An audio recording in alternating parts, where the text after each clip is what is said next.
The fourth thing that needs to be kicked out of Africa is politics. Politics needs to be kicked out of Africa. Politics has destroyed Africa immensely. We need to practice a form of governance where the selection of leaders will be done genuinely. There will be no funds in campaigns.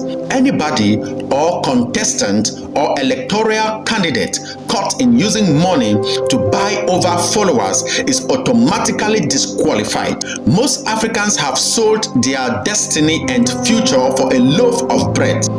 Just like Esau did sell his birthright to Jacob just for a happy meal. Actually, it was the Most High choosing leaders for the Israelites. Look at what happened to them when they decided to choose a leader for themselves. 1 Samuel chapter 8 verse 4 to 22 says, "Then all the elders of Israel gathered together and came to Samuel at Ramah and said to him, 'Look, you are old, and your sons do not walk in your ways. Now make us a king to judge us like all the nations.'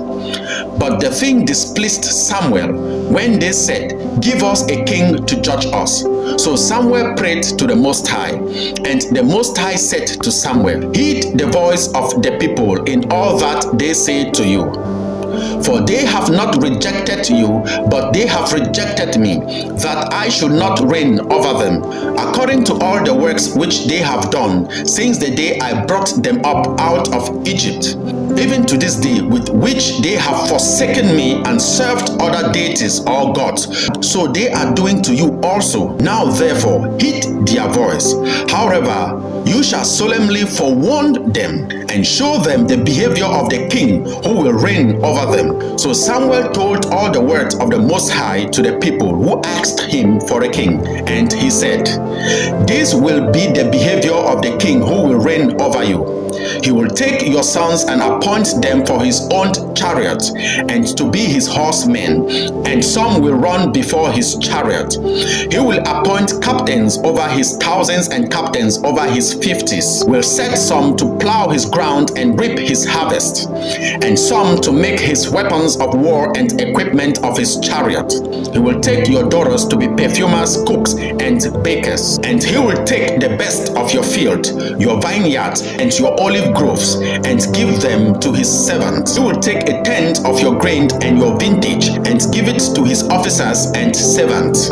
And he will take your male servant, your female servant, your finest young men, and your donkeys, and put them to his work. He will take a tenth of your sheep, and you will be his servant. And you will cry out in that day because of your king whom you have chosen for yourselves.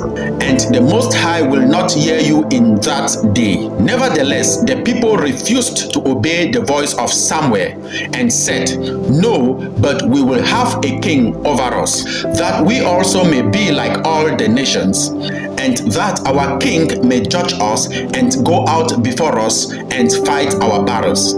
And Samuel heard all the words of the people, and he repeated them in the hearing of the Most High. So the Most High said to Samuel, 'Heed their voice and make them a king.' And Samuel returned each and every one of them to their city.